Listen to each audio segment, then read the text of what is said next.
अध्यक्ष होने के नाते भी आप सबका हार्दिक अभिनंदन करता हूं और स्वागत करता हूं। आज आपका टीचर पेरेंट्स और स्टूडेंट्स मीट भी है। इस अवसर पर इस कार्यक्रम का आयोजन किया गया। यह अच्छी बात है कि हमें पेरेंट्स से भी मिलने का मौका मिलेगा, उनसे रूबरू होने का मौका मिलेगा, कुछ बातें उनसे भी कहने का मौका मिलेगा। मेरी प्राथमिकताओं में हमेशा विद्यालय रहा है, क्योंकि मेरी परवरिश जहां हुई सुदूर देहात में, तो ऐसे ही सरकारी विद्यालय से पढ़कर मैंने अपनी पढ़ाई, अपनी पूरी पीएचडी पूरी की। मैं इन विद्यालयों का और उस विद्यालयों में पढ़ने वाले बच्चों का और उसमें पढ़ाने वाले जो बच्चों के गार्जियन हैं उनका दर्द बखूबी मैं समझता हूं। हम चाहते हैं कि हमारे विद्यालय विश्व स्तर के विद्यालय हों, हमारे बच्चे उच्च गुणवत्तापूर्ण शिक्षा ग्रहण करें, अच्छे शिक्षक हों। जब हम लोग 2020 में काम करने का मौका मिला डुमरांव में, उस समय विद्यालयों में शिक्षक नहीं थे, पूरे बिहार में कहीं नहीं थे, डुमरांव में भी नहीं थे। उच्च विद्यालयों में कहीं 5, कहीं 4, कहीं 6 यही शिक्षक थे। क्या अस्पाक साहब, सही बात है ना? बहुत कम शिक्षक थे। मैंने विजिट शुरू किया स्कूलों की, मैं कई स्कूलों में गया। मेरे लिए बड़ी चुनौती थी कि स्कूलों को कैसे ठीक किया जाए। बच्चों की संख्या हजार की संख्या में है और इतने कम शिक्षक कैसे पढ़ाएंगे। कई सारे विषयों के शिक्षक नहीं थे। वैसे तो अभी भी बहुत सारे विषयों के शिक्षक उपलब्ध नहीं है, लेकिन एक स्तर जो है वो बना है। उसके बाद हम लोगों ने विधानसभा के अंदर, आप लोग जानते हैं कि अपने क्षेत्र सहित बिहार के नागरिकों के सवालों को हम लोग मजबूती के साथ उठाने का काम करते हैं। जो एक एमएलए का काम है, जो एक जनप्रतिनिधि का काम है कि अपने क्षेत्र की समस्याओं को वो चिन्हित करे और विधानसभा में सरकार का ध्यान उन समस्याओं की तरफ आकृष्ट करे। अगर आप विधानसभा में मेरी बहसों को देखेंगे यूट्यूब या अन्य माध्यमों पर, तो पाएंगे कि हमने मजबूती के साथ अपने सबसे पहले भाषण, जब मुझे बोलने का मौका 2021 में बजट सत्र में मिला, 2000 मार्च में, मैंने एक लाइन उसमें कही है, आप आज भी सुन सकते हैं। मैंने कहा कि आप मैट्रिक पास करने के बाद 25,000, इंटर पास करने के बाद 50,000, या बीए पास करने के बाद 50,000, इंटर पास करने के बाद 25,000, ऐसा सरकार का कोई घोषणा है?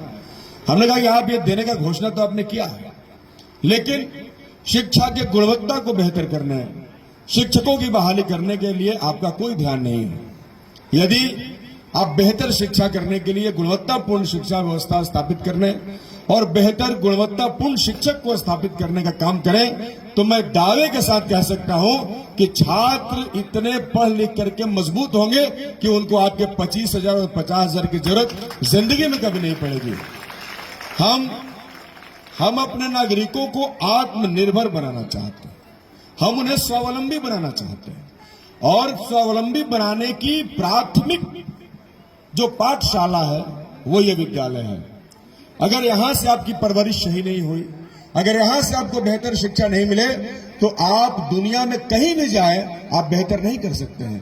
क्योंकि बाकी जगहों से जो बच्चे पढ़ के आएंगे, जो कॉन्वेंट से बच्चे पढ़ के आएंगे, जब हम लोग छात्र राजनीति में थे, जब हम लोग लड़ते थे, तो हम लोग कहते थे कि हमारे स्कूल और कॉलेजों में बेहतर व्यवस्था नहीं है, और कॉन्वेंट स्कूल जो कि ज्यादा बेहतर व्यवस्था की है, जहां अमीरों के बच्चे पढ़ते हैं। आमतौर पर हमारे यहाँ जो लोग फी नहीं दे पाते, जो देने में सक्षम नहीं है, उनके बच्चे हमारे यहाँ पढ़ते हैं। उनके सिलेबस और हमारे सिलेबस में जमीन आसमान का अंतर है। उनके सिलेबस में है कि दुनिया में क्या नए रिसर्च हो रहे हैं, दुनिया को नए तरीके से देखने की दृष्टि क्या हो सकती है, और हमारा सिलेबस बहुत पीछे वाला सिलेबस है, और उसको पढ़ाने के लिए भी उचित शिक्षक नहीं। ऐसे में तो दुनिया और जिंदगी के दौड़ में हमारे बच्चे शुरू में ही उनसे पीछे हो जाएंगे। जब दौड़ जहां से शुरू करना है वहीं से हमारे बच्चे पीछे हो जाएंगे, तो फिर हम दौड़ को कैसे कंप्लीट करेंगे, कैसे हमारे बच्चे उनके सामने खड़ा हो पाएंगे, उनसे लड़ पाएंगे? इसके लिए हमें शुरू से ही मजबूत करना होगा, शुरू से ही खड़ा होना होगा। मैं व्यक्तिगत तौर पर इस बात में यकीन और भरोसा रखता हूं कि हमें मजबूत होना होगा। एक व्यक्ति को इतना तो काबिल जरूर बनाना चाहिए कि वह व्यक्ति अपना पालन पोषण और अपने परिवार वालों का पालन पोषण करने में सक्षम हो सके। वो अपने जिंदगी में सरकारों द्वारा किए गए उपकार, फ्री के राशन पर ही सिर्फ भरोसा ना करे, बल्कि वो इतना मजबूत हो और सक्षम हो ताकि वो अपने जिंदगी को बेहतर तरीके से जी सके। इसकी कोशिश करने के लिए हमें विद्यालयों को बेहतर करना होगा, विद्यालयों में उपस्थिति की गारंटी करनी होगी। हमें इस बात की खुशी है कि आज इस विद्यालय के अंदर बहुत अच्छी उपस्थिति छात्रों और छात्राओं की है। पीएम श्री में इसको चिन्हित किया गया है, 6 to 12 ये विद्यालय हो गया और अशफाक जी के नेतृत्व में ये विद्यालय बहुत अच्छा प्रगति कर रहा है, प्रोग्रेस कर रहा है। निश्चित तौर पर हम ये मानते हैं कि हमारे किसी भी संस्थान के जो नेतृत्व करता है, जो हेड है, वो अगर बेहतर होंगे, अच्छा काम करेंगे तो विद्यालय को या किसी भी संस्थान को आगे बढ़ने से कोई रोक नहीं सकता। हमारे यहाँ 38 हाई स्कूल हैं। 38 हाई स्कूलों के एचएम को, हेडमास्टर साहबों को मैंने खुला रूप से कह दिया कि विकास राशि जो हमारे विद्यालय के विकास के लिए है उसको आप अपने मन से खर्च कर सकते हैं, छात्रों के हित में खर्च करेंगे। मेरे तरफ से किसी प्रकार की कोई रुकावट नहीं होगी। आप हमारे विद्यालयों में जाकर पता कर सकते हैं, क्योंकि यहाँ गार्जियंस भी आए हैं, पेरेंट्स भी आए हैं बच्चों के। आप किसी भी हमारे विद्यालय में जाकर पता कर सकते हैं। हमने अपने सभी हाई स्कूलों में कुछ न कुछ देने का काम किया, कुछ न कुछ देने का काम किया है। कहीं हमने बेंच दिया, कहीं डेस्क दिया, कहीं हमने खेल के मैदान की घेराबंदी कराई, कहीं हमने हॉल बनवाया, कहीं अपने बच्चों को बैठने की व्यवस्था की, कहीं उनको आने जाने की व्यवस्था की। और आपको मैं बता रहा हूं, जब मैं 2020 में आया तो हमारे यहाँ बहुत सारे विद्यालयों में जाने के रास्ते नहीं थे, और आज मैं आपको दावे के साथ कह सकता हूं कि लगभग इसमें 80-85% मैंने सफलता प्राप्त कर ली है। कुछ ही जगह ऐसे बचे हैं जहां रास्ते नहीं बने, उसको भी हम लोग बना देने का काम करेंगे। लोग कहते हैं कि काम कैसे होता है, काम बताया नहीं जाता, काम दिखता है। आप जब सीपीएस से गुजरिएगा तो आप दिखेंगे पिछले 5 वर्षों में समाज कैसे बदलता है, एक पॉजिटिव लीडरशिप के बहाने, एक पॉजिटिव सोच से कैसे बदलता है। आप राज हाई स्कूल के सामने खड़ा होकर मुझे बताइए कि क्या 2020 के पहले राज हाई स्कूल वैसा दिखता था? अंदर जाके बताइए क्या था? क्या आपको नहीं लगता कि उसमें आपके विधायक का बहुत ज्यादा योगदान है? अगर आपको नहीं लगता तो मैं क्यों आपको बताऊं? वहां उसके विकास में जितने पैसे हमने खर्च किए और वहां के एचएम को जितना हमने छूट दिया काम करने का, शायद नहीं होता। आज राज हाई स्कूल इस जिले का 1 नंबर का सबसे अच्छा और बेस्ट स्कूल है, और सीपीएस स्कूल ने जिला में सबसे बेहतर और गुणवत्तापूर्ण शिक्षा देने में अपनी सफलता प्राप्त की है। और हमारे अनुमंडल केंद्र के ये दोनों विद्यालय हैं। आप सोचिए कितना शानदार है। कई सारे स्कूलों को हम लोगों ने बदलने का काम किया, लेकिन आप जानते हैं अब कितना भी काम करेंगे तो कुछ काम अधूरे रह जाते हैं। आने वाले समय में उसे हम लोग पूरा करेंगे।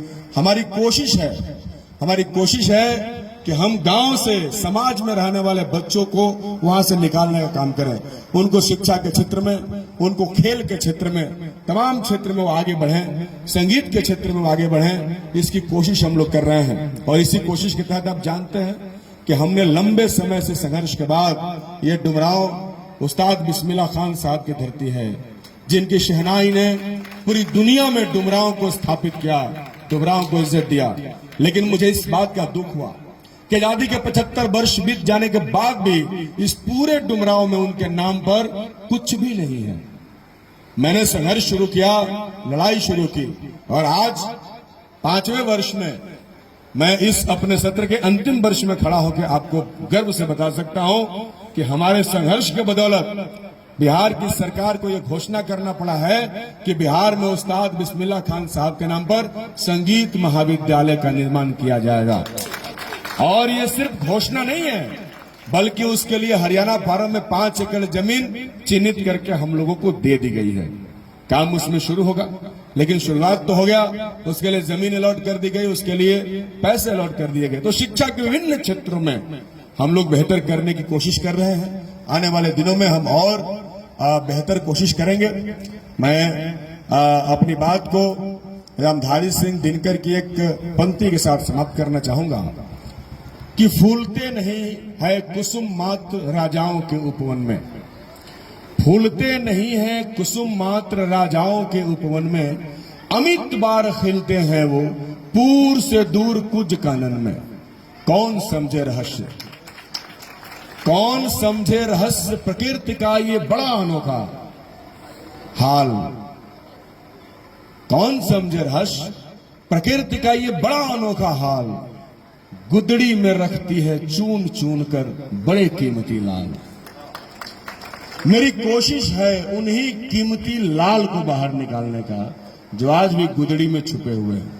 उन प्रतिभाओं को निखारने का जो डुमराव में रहते हैं, जो नामानगर में रहते हैं, जो सुदूर इलाके में रहते हैं, वो सामने आए। ये कोशिश हमारी है। निश्चित तौर पर